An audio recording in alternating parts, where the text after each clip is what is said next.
So welcome everybody to our monthly Kusatsu ceremony, and it's really wonderful to see a full house. I think this is, since we reopened, this is the fullest I've seen it on Kusatsu, so it's fantastic. I think there's some new people here who may not have done Kusatsu before, so it's good to have you. We may be looking to have myself into it. But I hope that you've been able to follow along. And usually when you come in, it's like the first period tonight, there are a bunch of people just sitting around silently. And once a month, we do a more elaborate ritual. So I hope you're able to just follow along and throw yourself into it and experience it without too many thoughts. Just give yourself over to the experience. And greetings to people online. There are people who look to me on some familiar faces. So very good to be with you all. Sure.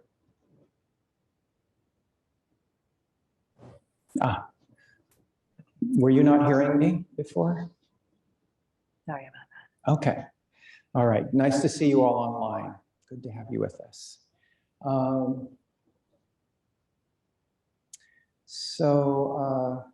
This Fusatsu ceremony at Village Zendo, we call it an atonement ceremony.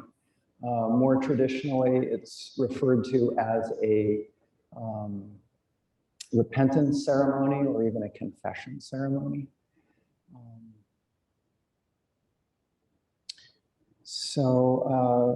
I think that I know I'm speaking for myself, but I think it's a general pattern. When we come to spiritual practice, oftentimes we are drawn to it because we're seeking for some kind of relief from the suffering in our life. And I think that oftentimes we're looking for something like a spiritual trick or a technique that's going to allow us to leap out of that suffering, to leap over it or run an end around to avoid it or something like that. But it doesn't really work that way. And so our practice is the opposite of that. It's about actually going into the pain that we experience in our lives in order to find the relief from suffering. So it's the other way around. And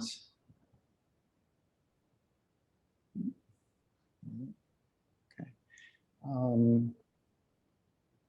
And so we begin the ceremony in that spirit, actually, by going straight into the sources of suffering. And we begin with the verse of atonement, or the verse of repentance, which says, "All evil karma ever committed by me since of old, on account of my beginningless greed, anger, and ignorance, born of my body, mouth, and thought, now I atone for it all." Atone. Shinryu Roshi pointed out that this word atone was actually invented fairly recently, just in the 16th century, by the same guy who translated the King James Bible into English. He invented this term atone, which really just means to be at one with. To atone is to be at one with, as it looks like. And so we use that to acknowledge that we are at one with all evil karma that we've ever committed. We are not separate from all the evil karma that we've ever committed. And therefore, we take responsibility for that. And we're not trying to leap over or run around that evil karma. We take it on, and we accept responsibility for it. Evil karma. Karma just means, it's a Sanskrit word that means action. So there are different kinds of action. There's the action of our bodies, the action of our speech, and the action of our thoughts. All of those things create karma. And we say evil karma, meaning that the karma that causes harm, that causes suffering, as opposed to karma that causes benefits. So all evil karma ever committed by me since of old. And that since of old is a phrase that is very pregnant in a way, very resonant. Since of old. We're not thinking about this just in a narrow or superficial sense, but in a deeper sense. Since of old means that I've ever committed in my entire lifetime. And maybe we could even say in not just this lifetime, but in any lifetime. In Zen, we don't talk about reincarnation very often, but this may be a time where it's relevant to think about that. So traditionally in Buddhism, they talk about karma as being, there being retribution for karmic action, or essentially payment for karmic debt happening in 3 periods. The first period is in the course of one's lifetime. If it's not repaid in the course of one's lifetime, it might be repaid in the second period, which is in one's next life. And if it's not repaid in the next life, then maybe in the third period, which is any other lifetime after that. But sooner or later, it's going to get paid, because all actions and all causes have an effect that is unavoidable. So those actions don't just disappear. They do have effects. Charlotte Joko Beck, the Zen teacher, was once asked by a student, what is reincarnation? And she said, well, your zazen meditation practice may give you some insight into that. And if you think about it, if you are really paying attention in your meditation, you can actually see that each moment is unique and unto itself. And in a sense, in each moment, everything comes to an end. And in each moment, everything begins anew. In each moment, we die. And in each moment, we are reborn. And so, in a sense, we are living reincarnation moment to moment to moment, without talking about what's going to happen after this physical body gives out, which I haven't had that experience, so I can't really say. But this is pointing to the fact that our lives are undergoing constant transformation from moment to moment, right? This is the basic Buddhist teaching of impermanence, that everything is constantly transforming and changing, and nothing is fixed and set forever. So, all evil karma ever committed by me since of old. And when we say by me, we're also not talking about it just in a narrow or superficial sense, just in terms of this little self, but also in terms of the full self. And that is to say, in our interrelationships with everyone and everything else. Because in some sense, we have some kind of relationship with everyone and everything else. It may be obvious or it may be subtle. It may be direct or it may be indirect, but there's some relationship that we have to everyone and everything else right now and in the past and in the future. And so in this in this sense, we are invoking the fundamental teaching or tenet of interdependency. Right? That all things are interdependent, related to each other. And so all evil karma committed by me refers to all evil karma ever committed that I'm related to. I have to take responsibility for that throughout space and time. And if you put those two things together, the impermanence and the interdependence, that gives us the idea of what's called, the technical term is interdependent origination. That is to say that all things are coming into being constantly in relationship to everything and everyone else through the causes and conditions that are arising. So this idea that reality is interdependent origination is a teaching about causality. It's really looking at how everything that happens has an effect and brings about everything that subsequently ensues.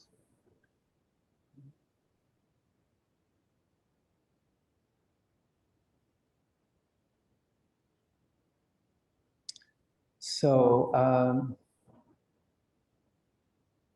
the great Zen teacher, Dogen Zenji,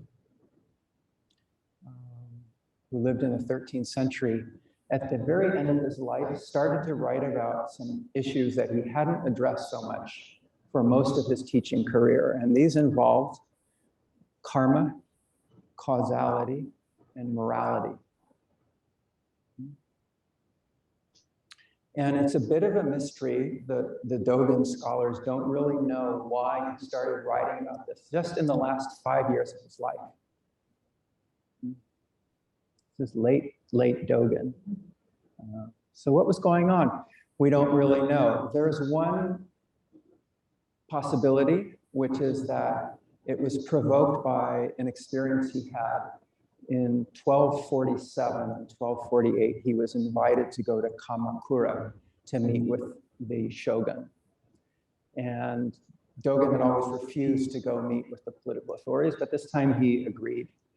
And he went and he spent, I forget, 5 or 6 months in Kamakura in the city.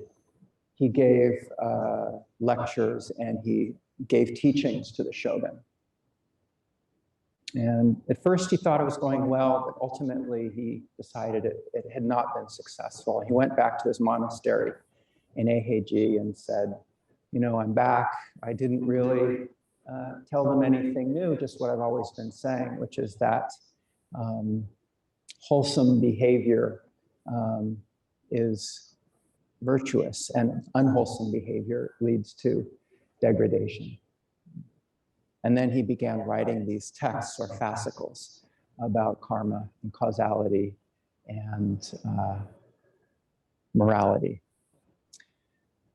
So I thought I'd share a few passages from one of these late texts. It's called Karma in the Three Periods. And he begins talking about the fact that we often really don't see the effects of our actions. And therefore, we might be inclined to think they actually have no effect whatsoever, right? And he points to the problem that a lot of people rightly note, which is, it seems like a lot of people get away with doing a lot of bad stuff, and it never catches up with them. And other people who do a lot of good stuff don't end up getting a lot of credit for it. So he puts these words into the mouth of the 19th ancestor in India, Kumara Labda. So he says, why should you doubt? The results from our wholesome and unwholesome actions take effect in the three periods. But people only see that the peaceful die young and the violent live long. and that the unrighteous prosper and the righteous decline. I don't know if you ever saw that Kurosawa film. It's called The Bad Sleep Well. That's what he's talking about here. That's the way it looks. They deny the law of cause and effect and say that our sins and good deeds are without consequences. They do not know that the shadows and echoes follow our actions without a hair's breadth gap. The results of our actions don't get worn away even in 100, 1,000, or 10,000 eons. They're always going to be present. So then he says, from the beginning of learning the way of Buddha ancestors, from the beginning of our Zen study, in other words, we study and clarify the principle of the effects of karma in the 3 periods. If we don't, many of us will make a mistake and fall into crooked views. Not only do we fall into crooked views, we get into unwholesome realms and experience suffering for a long time. When we do not maintain wholesome roots, we lose merit and are obstructed in the path of enlightenment. Would that not be regrettable? So the problem is, if we don't take karma seriously, it's easy to fall into unwholesome conduct, and therefore end up experiencing suffering or causing suffering.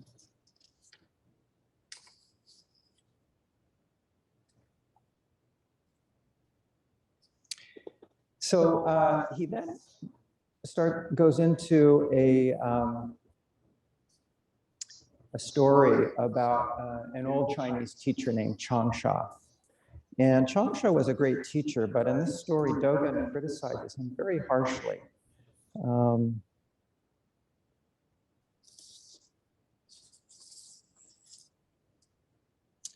And so the imperial attendant once asked Master Changsha, what is the hindrance of karma?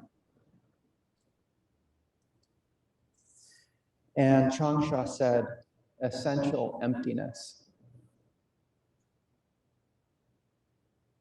And then the attendant asked, the attendant asked, what is essential emptiness? And Changsha said, the hindrance of karma. And then the attendant asked, and what is the hindrance of karma? And Changsha said, essential emptiness. So this is really, I mean, it might sound paradoxical, but it's really completely in line with the Buddhist teachings, which are that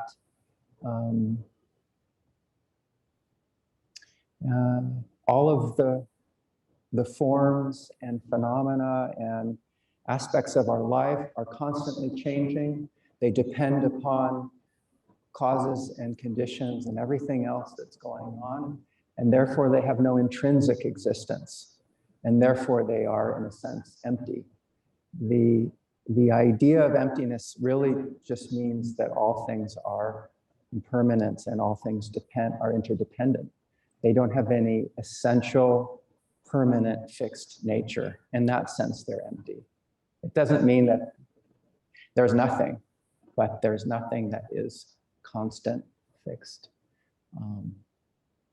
and independent of everything else. So he's saying here that all of our karma is essentially empty. All of our karma is subject to causes and conditions. All of the forms and phenomena of the relative world are actually have no intrinsic existence, and therefore are empty, and therefore are no different from the absolute level of reality. The relative world and the absolute world are not separate. In the Heart Sutra, we chant that fundamental teaching, form is no other than emptiness. Emptiness is no other than form. Karma is no other than emptiness. Emptiness is no other than karma. That's what Changsha is saying here. It's the fundamental Mahayana Buddhist teaching.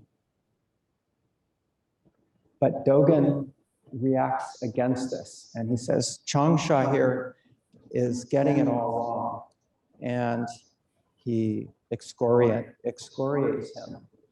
And it's a little peculiar why he would do that, given that the teaching seems consistent with Buddhist principles.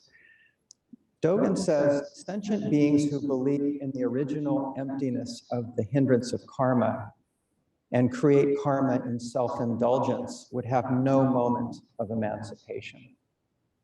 So I think that what Dogen is trying to get at here is, if you grasp the idea of emptiness, it would be very easy to, let's say you have an experience where you feel totally free, you feel completely unhindered, you feel at one with the universe. You might be tempted to think that you can do anything and it's okay. I think that Dogen here is cautioning us against an idea of Buddha nature, which implies that all of us have a whole and complete intrinsic nature. This is another idea that you hear commonly in Zen. Our Buddha nature, all things and all people have Buddha nature. But if you take that to mean that you are Buddha, and therefore you can do whatever you please, and it will have no karmic complications, that can be very dangerous. If you think that you've realized something about yourself in the deepest sense, and that therefore you are not subject to the law of cause and effect, you're gonna wind up in deep trouble.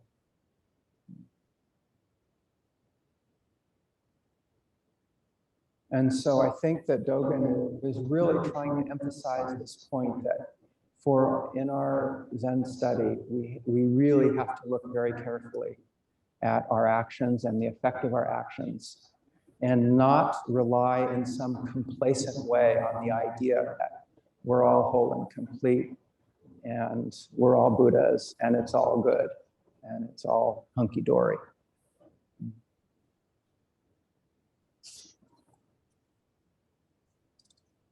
Self-indulgence, he calls that. And then he ends by quoting Shakyamuni Buddha. The world-honored one said, effects of an action will never perish. After 100 and 1,000 eons, one receives the results when the causes and conditions meet. Know that dark actions bring forth dark results. Bright actions bring forth bright results.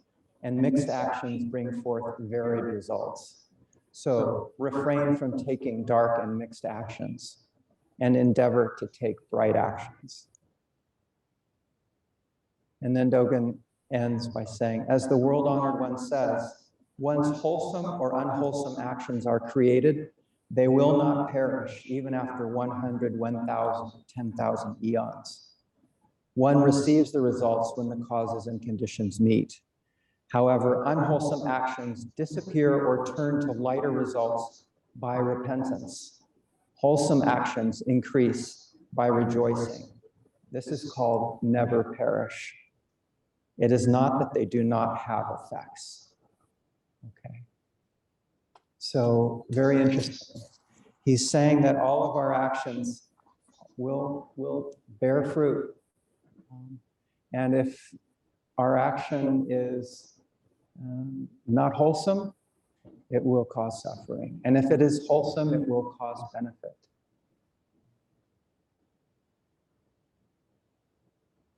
So what he's talking about here are what we refer to as the 3 pure precepts of the Bodhisattva: ceasing from evil, doing good for others, right?